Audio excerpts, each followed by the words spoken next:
Rolling? We're rolling. All right. Can you get in the chair, right? I think so. Hey, Trent, how you doing? Good, Joe. How are you doing? Slightly different setup, kind of a little change today. Well, it just kind of goes in lending and in real estate that sometimes you have to just pivot with what you got. Yeah, you roll with the punches. Yeah. So that's the famous boxing term. Right. So In this case, hey, what's going on? And now we can get into the podcast. now we can get into the podcast room. Yeah. Should we just finish out here? Or do you want to? Or We should probably just go in there.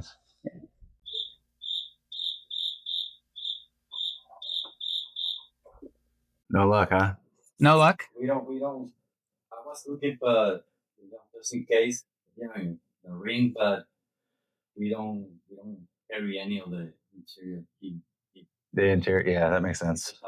Because the interior stuff you redo When you own it. when you own it. Or So it's a you're separate leasing. key. Okay. Yeah, that makes sense. Okay, thank you. All right. It's No okay. worries. Well, we just learned that podcast room is off limits for today. It's off limits. Okay. So we will find the person responsible and say that you greatly annoyed us.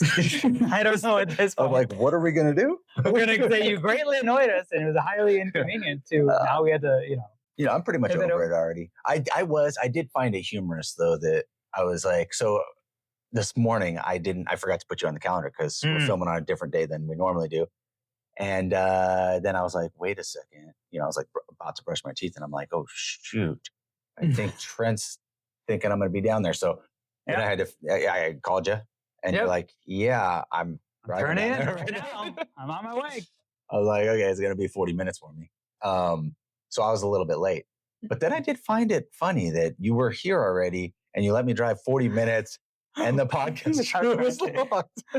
I just assumed it was open. It was just closed. So like I came in, I was like, saw Andy, I was like, he's usually here by himself. So we talked about it and like, all right, I'll just talk to Andy, kind of talked about a little bit how we're kind of in similar roles in a way. And just kind of like, how's your stuff going? Yeah. All right. I'm about here. How's your stuff going?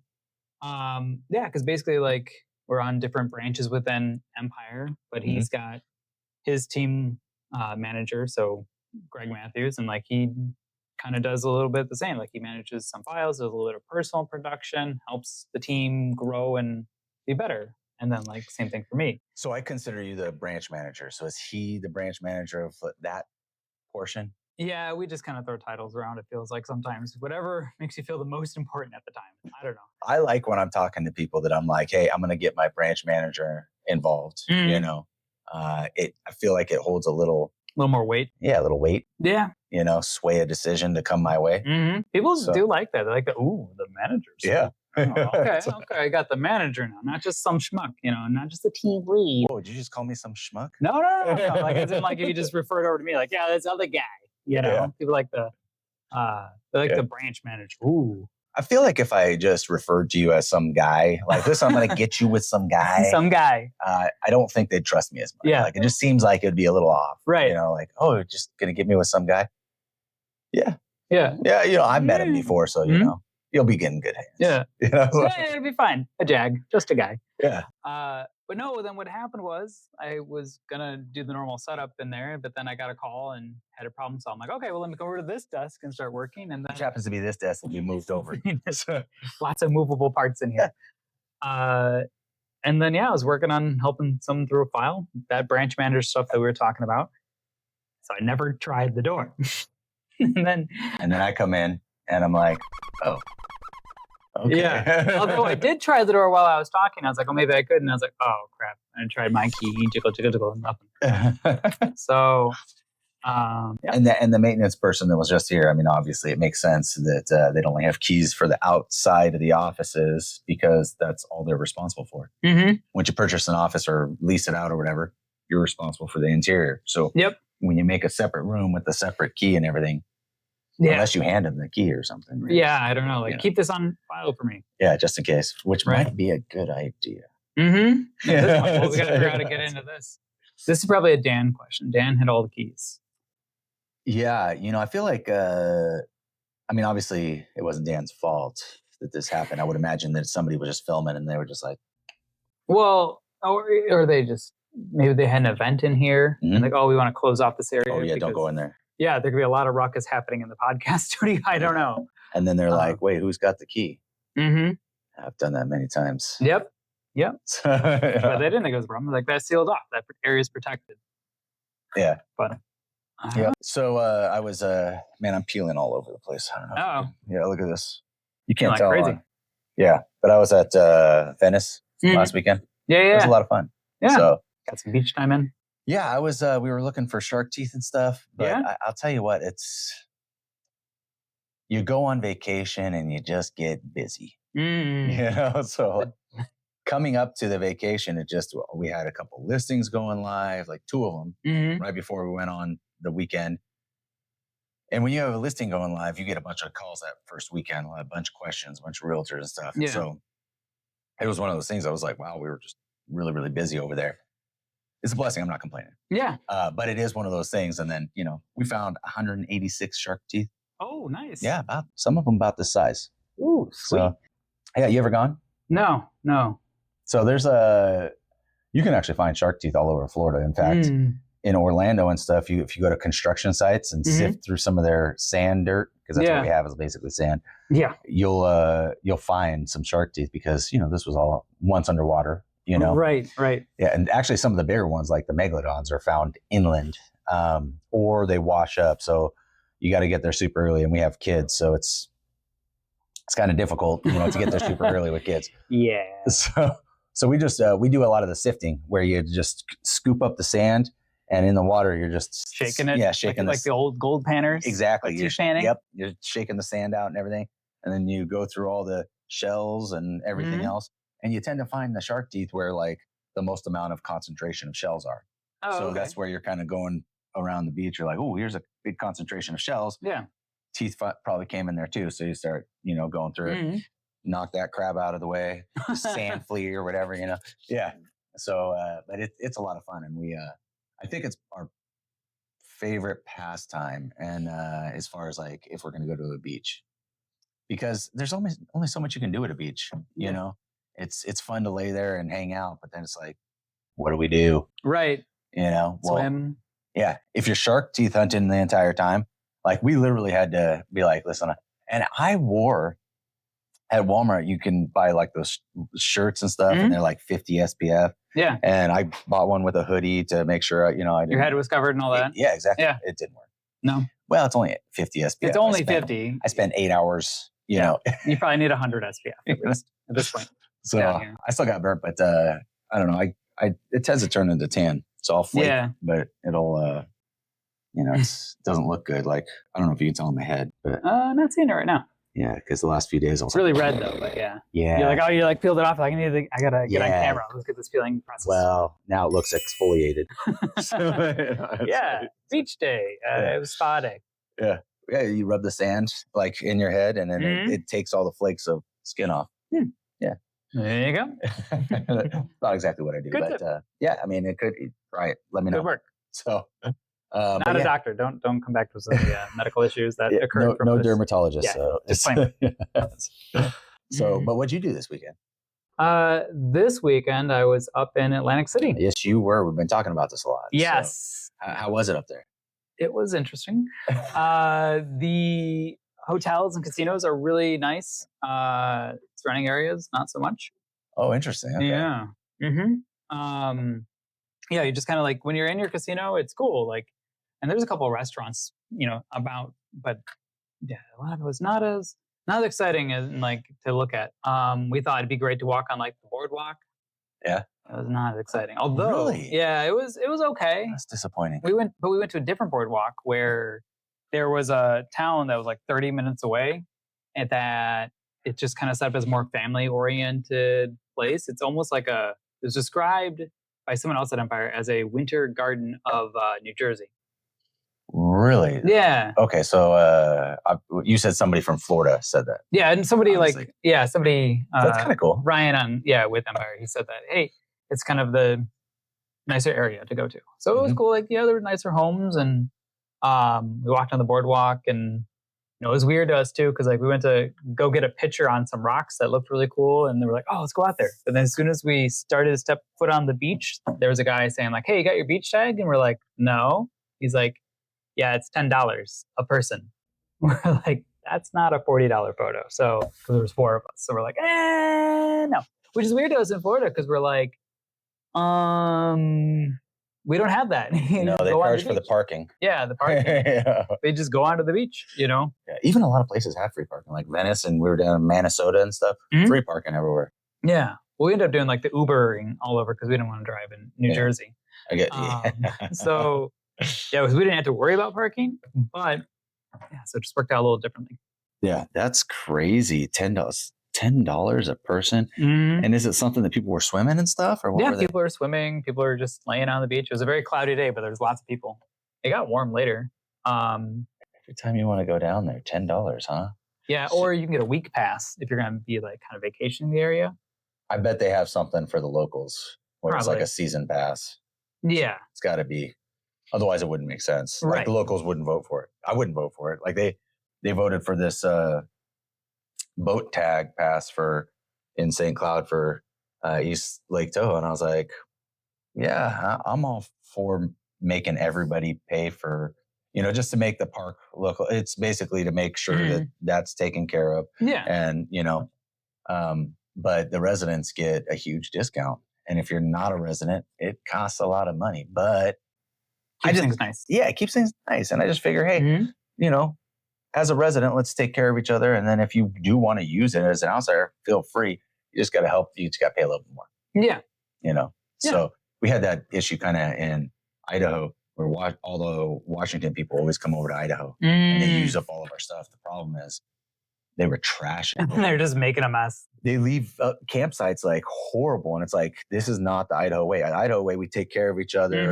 We just leave it as good, if not better than what you found. Exactly. And so we actually had to start putting in strict fines and permits and stuff. And I mean, it's gotten to the point where it's like, they pretty much only promote Idaho people to go, camping. It costs so much money for somebody from Washington to come in. Yeah.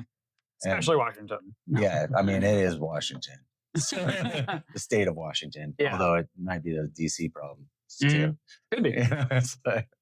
But it is, I mean, I'm all for that stuff, Yeah. So I forgot the point of that. Oh yeah, free parking and paying to go on the beach. Right. So did you learn anything though, lending wise up there? I did actually. So that was really cool part. The conference itself was really cool. They did a really good job of, you had like an app. Now we didn't look at the app pre-travel. So that's why I ended up going up like on a Saturday, and we found out the conference was Monday, but like early check-in was at 2. And then on Monday? On Monday. And then like the actual stuff started for 2 hours from 4 to 6. And then you had like the after party or the initial welcome party at 7. But you had like 2 hours to go hang out, talk to the lenders on Monday. But I'm like, we could have tried to travel Monday morning. Monday morning, even if you had to catch a red eye, because it's a tiny airport with 10 terminals. Wow. Yeah. So that's why. And 4 of them were going to Florida, like Orlando, Tampa, Fort Lauderdale. They've been only 3. But I would think an airport by Atlantic City would be busy. Well, when you see everything outside the casinos, not so busy. Not so much to do. So besides the casinos, it's just not a tourist destination. Not really, no. But the conference was cool. Like, so the app was kind of nice. So you could see everybody who was attending, and you could set up little pocket meetings of like 15 minutes at a time. Like, hey, let's meet up at 9:15. Let's chat. Like, looks like we can connect. So instead of trying to randomly find people, you could do that. So I took a couple meetings, talked to one person on day 1. It was almost like speed dating in a way. You like show up at a table and like hang out, and you're like, and you wait for the person to come, and then you talk. So it was kind of. Did it feel awkward, or were you just like, Well, I got blown off on day 2. Oh wow! But that was a benefit. Do they have pictures ahead of time? Is it like speed dating like that? Oh, okay. Yeah, you see like their profile, like a whatever headshot somebody puts in, so they can say, "Oh yeah, you are the person supposed to meet." Okay, so, that makes sense. Yeah. So it was good because a lot of these like lenders are like the private money lenders. They're associated with this particular association, and they go to these conferences because maybe they're not big enough yet to advertise on a bigger scale. Mm-hmm. So we can go and you can collect all these neat niche things that somebody else doesn't have to give us like an advantage. It's like the whole thing. So we found a couple of products. Now we're working with Steve. He's our lender manager within Mpire. He basically, his job is to make sure that, fill gaps, get lenders signed up with us as brokers, because that's how you can send a deal. I can't just find a lender and say, hey, I like what you got. Here's this deal. You have to go through the steps of getting signed up and, all that. So we signed up a couple of them. So we got some neat things we didn't have before or improvements on what we already had. So that was cool. Have we ever signed up with a lender that turned out to be like a fraudster or anything like that, where they were just like... No, maybe some that have like overpromised, underdelivered. Yeah. I would imagine that happens quite frequently. Though. Yeah. Because, you kind of conflate what you think anyways, and sales is sales. Yeah. So if you're good at sales, you can sell anything, whether it's a good product or not. Mm-hmm. Yeah. They're like, our rates are great. Our turn times are fantastic. And you find out that, well, not everything. It's always like, I think somebody said like, it's like speed, price, service, you get 2 out of 3 typically. Interesting. But yeah, it was good.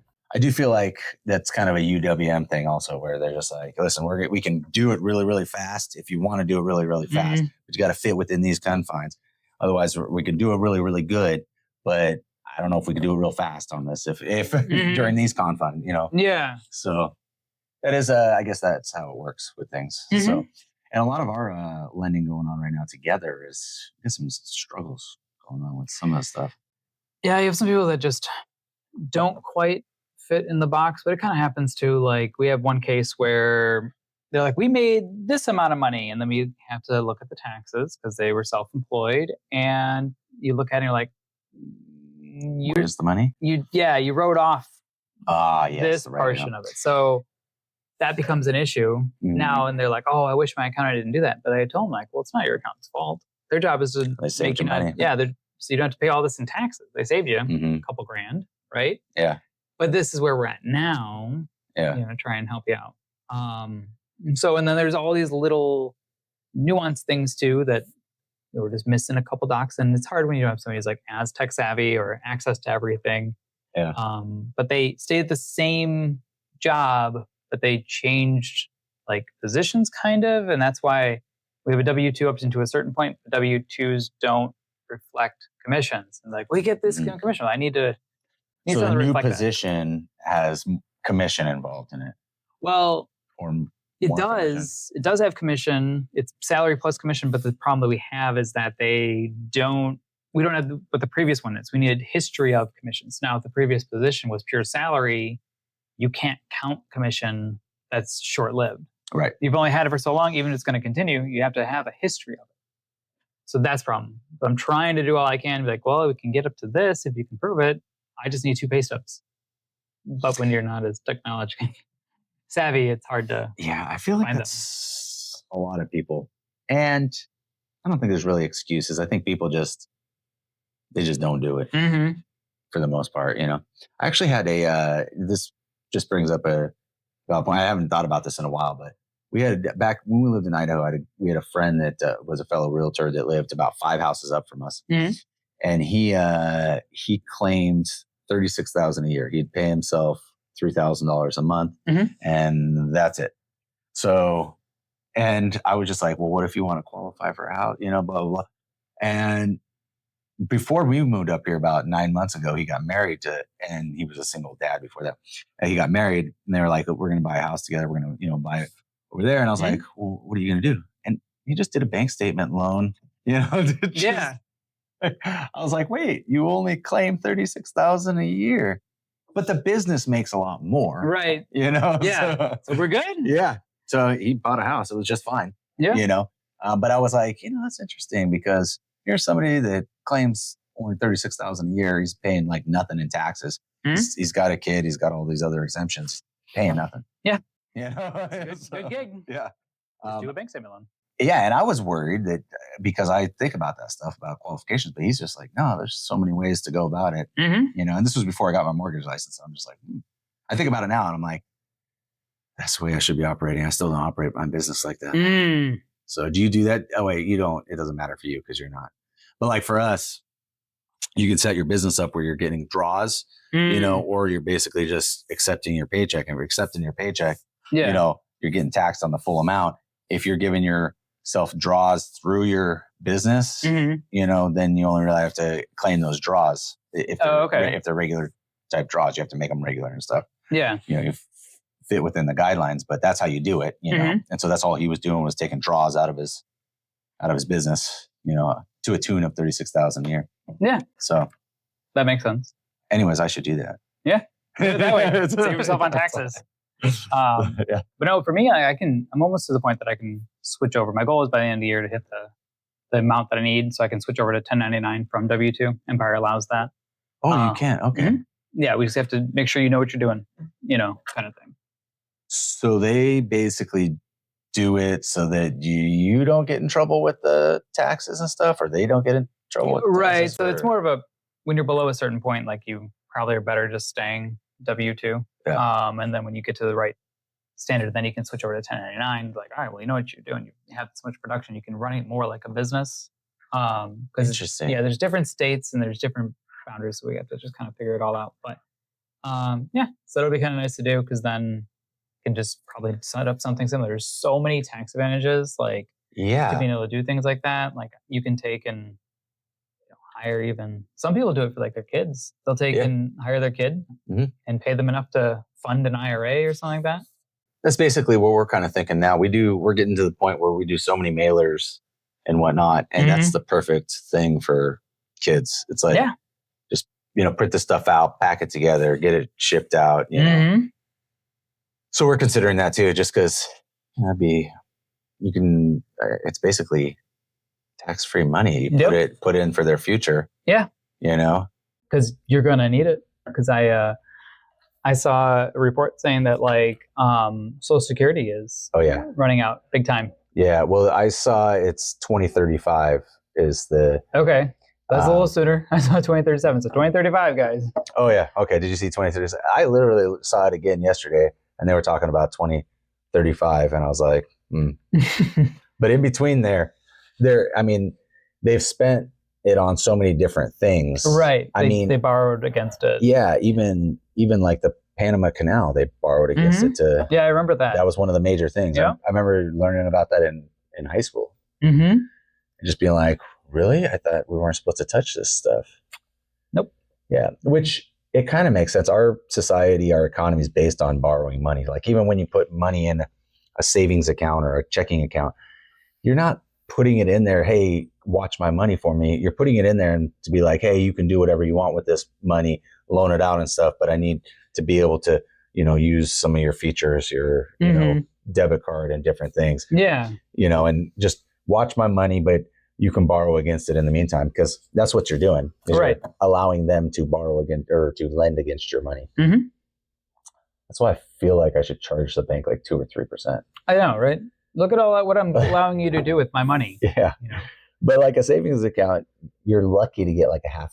Right. That's why you have to go to like the high yield savings account. They have to use it within certain bounds. You can only withdraw from it so many times. We don't like it. Yeah. And even then, are you even hedging inflation? Barely. If that. Even with the CD, are you even hedging inflation? Sometimes not. Yeah. So just buy real estate. Buy real estate, right? Standard over the years. What is it? 8.5% we were saying? Yeah, 8.5%. So you take and you buy the real estate, maybe rent it out, paying for itself. Kind of helps out a little bit there. Yeah, and the population's only ever growing. It's true. People are trying to get in, and I know we have dips in the economy, like kind of even right now, where it's like we have a lot of excess of homes available. A lot of inventory. But that's actually a good thing for right. You need those kind of checkpoints where things are available. Like now's the time for first-time home buyers. We get into a busy market or something like that. It's not going to be the time for first-time home buyers. Good luck. Right. Right. So. Well, it's funny because we were actually talking about this, that Andy and I were, that there's a tricky point now that you're almost hoping that there's nothing that comes up on the inspection or really goes into like a renegotiating. Because if the seller takes and already gives 3% in concessions, like we're maxed out, that's all I want to give, that's all I can give. But if something comes up on the inspection and the seller's like, I'm not giving you more. Yeah. But he said they've had a couple of deals like fall out because they're like, there's nothing more to give you. I can't give you more money towards this that came up with the inspection because we already agreed to the max. I feel like that's, the fault of the buyer's agent.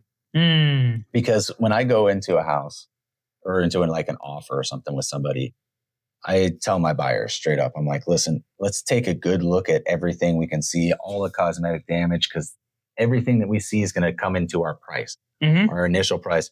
When we do the inspection period, it's not a renegotiation period. Yeah. It's like, hey, I couldn't see these items. The inspector found them. Now we need to figure out something. And there's a lot less of those items that come up when you do that, Yeah. And even then, like if those items come up, you talk to them and say, what's important, Right. So, I feel like I think that's a lack of counseling, honestly. Better agents. We need some better agents. Well, people get so excited that they want to get their clients into contract. Yeah. That sounds good. Good. Clients don't know otherwise. They do think that the inspection period is the renegotiation period. You're like, we'll find out other things and we'll get more. Yeah. We'll trap the sellers and then we'll be able to ask for more. And it's just not really the case. And I know a lot of sellers right now because they are coming down on price. They're just not willing to, once you get into contract, they're like, listen, we're done. Yeah. We're tapping out if they ask for anything, But I got to be honest, there's a few times where we had the inspection period. We have one in contract right now that we have another buyer lined up. And if this buyer asks for anything, so as soon as a buyer asks for something, it's open. Either side can terminate it at that time. It's just like, hey, you know what? We accepted it as an as-is contract. Now you're going back to the table. We're going to terminate the contract with you, and we're going to accept this other offer. So our sellers are just like, you have to ask for anything. We'll just accept this other offer. Got somebody else in line. Yeah. That's nice. Yeah. Really rare right now, but that's nice to have. It is. The right properties are still selling. So this is a waterfront. In there. So it's just, and we have another actually waterfront come in about 3 weeks. It's about 3 blocks down from there. And that was an interesting one. Yeah. The guy wants to price it way over price. And so we signed paperwork together and everything. And last night he's like, well, so after we sign paperwork, usually what we do is like, okay, this is what you want to do. I told him when we signed the paperwork, if you want to sell it for this price, nobody's ever sold for this price. So we got to make sure your home's on point. We only get, one chance for a first impression. Yeah. Let's just do everything right. And I said, I'm going to make suggestions and you don't have to do any of them. Right. But these are all suggestions that it's going to cost you the least amount of money for the biggest return. Right. So I was like, people are obsessed with, and there was like 4 light fixtures that were 20 years old. Oh. And I'm like, replace those light fixtures with something flashy. And it's like one of the first things people see when they come in, and they're just like, wow, life, like pretty, Yeah. And it costs $100. It's so well worth it. Yeah, well worth it. I'm not a big change your bathroom around or anything, but if you got a low toilet seat that looks 20 years old, just change your toilets out. It's $200. It looks brand new. And then those lights, those old lights they have in there with the round bulbs, and the brass look, and it's just the hideous, or it's chrome, and I'm just like, just replace these because the light fixture is literally $70, $80. I was showing them pictures. I said, and it makes it seem like, you've done so much more. And then even the mirrors, like if you just have a mirror with nothing on it, all you have to do is frame the mirror, just put some trim around it and stuff. Boom. Yeah. Boom. It looks like I don't know, like you framed a mirror. Yeah. It looks fantastic. Yeah. And so I make these suggestions, and I was like, you changed out all your carpet in all your bedrooms. But the bonus room upstairs and the staircase, like that carpet's really beat up. And if we're going for a price point that nobody's hit before, I think you should change that out to to the material you used for all the bedrooms. Yeah. You know, and then that way you only have the tile and the flooring in Nicer, the bedrooms. Yeah. It's a nicer like a vinyl. Okay. Like plank, you know. And I said, and one last thing, the color of his house is brown. I said, listen, it's, you know, it's not a bad color or anything. It kind of blends in with everything. I said, I would go with a popular. He's like, I'm going to paint the outside again so it looks fresh and everything. And I'm like, listen, if you're going to paint it anyways, I suggest we go with a different color, one that's a little bit more neutral, a little bit more bright. That, you know. Yeah. And so I said that, and you know, he's like, he was fine with everything, but he got really like defensive about the color of his house. Okay. And I was like, oh, I said, well, you know, he's like, I really like the color. I said, it's not a bad color. I said, it's more of a preference color is the problem. And when we're trying to sell it at a price point that we haven't, we need to go with more of a neutral color that like more people, you know. Yeah. So I said, there's nothing wrong. And I said, I get it. You're looking to pay double to paint it a different color because you got to put 2 coats on versus the one coat just to repaint it. So I'm asking you to pay double. I said, I just think that it would go so much further, you know? So he was receptive of everything, but he just did not like, he did not like that one. So we signed all that paperwork yesterday morning, and we get a call last night. I'm with my high school boys. We're having some youth group stuff, just, you know, doing our thing. And he calls and he's like, I am not happy with this process. And I'm like, what process? You know, like I was just confused. Which one? And he's like, you really beat my house up. And I was like, I did not, like, here's the thing is I did not try to beat your home up. What I'm trying to do is tell you how buyers are thinking right now. Yeah. These are all suggestions. We will list it however you want. But buyers are very picky right now. And I know his actually in our subdivision, his house has the nicest waterfront. So it's a bonus. Yeah, it's a bonus. It's the closest in. It doesn't come in any closer. And he's got a permit for this spot that comes in like 40, 50 feet in there. And he can keep that dredged and keep it clear.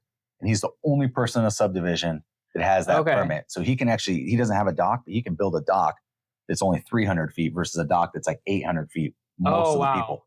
Okay. And so it's a very unique house. And so he has things, you know, so no one else has in the area. So he's pointing this, and I'm like, I totally get it, you know, but it's just for the price that we're going for. It just has to be, you know, it has to catch attention. The first thing people do when they look at Zillow, they look at the pictures. Right.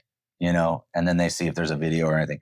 They don't read the description. They don't read any of that stuff. So until you get people past all that stuff, then they start looking at, oh, you could do this with a boat or you could do this with a dock, you know, but they don't care about that until you get, you know, that initial thing. So I just felt like we had to take care of those certain things, but it is part of what comes with it, you know, and I was like, you know, this is one of those times where it's like, you do have to be careful how you say things or, you know. Right. And maybe I was joking around too much about the color of his house, you know, because I was like, I told him, I said, look, if I went to go sell my house, it's yellow right now. I said, I would paint the whole thing. I wouldn't recoat it in that yellow. No, I'd update it. Yeah. And I was like, and I don't even dislike the yellow. It's just that I know most people do, you know, and he's like, buy a yellow house. Yeah. And he's like, what, the house, the color of your house is hideous. And I was like, that's how most people feel about your house. Whoa. That's where I came in. That's how you beat up his house. He's like, I like this color. So the thing is, I said, but I was like, you know, I kind of like my color too. I hated it at first, but I kind of like it because it's different than everybody's. It's bright. It's, you know, I wouldn't sell it that way. Yeah. I would, you know, I think you just don't want to risk that adverse reaction because it doesn't matter if you redo the lights, you redo the toilets, you frame out the mirrors. If somebody pulls up to the house and they're like, brown? Yeah. Okay. Well, let's see what the inside's like. But it's already like your first impression is already hit on the outside. Yeah. Brown? You hit it on the head. People make their decisions. Sometimes women, especially, make their decisions before they even step in the door. Mm-hmm. It's pulling up that first time. And in this type of market, people just don't want to do anything. They want to arrive and have it already be their house. Yes. Yeah. I don't want to do anything. I don't want projects. Exactly. It's going to be a hassle to move. I just want to be. Yeah. And you're not supposed to have the same color as your neighbor. And it's almost the spot on color, same brown as his neighbor. And I'm just like, and he's like, no, it's slightly lighter. And I'm like, looking, I'm like, not enough to be able to like differentiate. Yeah, differentiate. And I was like, I don't know why you're not the same color as your neighbor, or like roughly the same. Yeah. So, anyways, I think we were able to, calm him down last night. Good. Jessica's over there this morning and helping him with the lights and stuff. Because part of it too was I think they just wanted more help picking stuff out. Oh, okay. And we didn't want to feel like we were taking over and everything and telling them what to do by get these lights, get the, right. And so we kind of made suggestions and backed off, but I think they liked a lot of the suggestions. Mm-hmm. They just felt overwhelmed with the whole process. Well, it's probably a big punch list at this point. Yeah. They're expecting. And they're like, we don't know what looks good.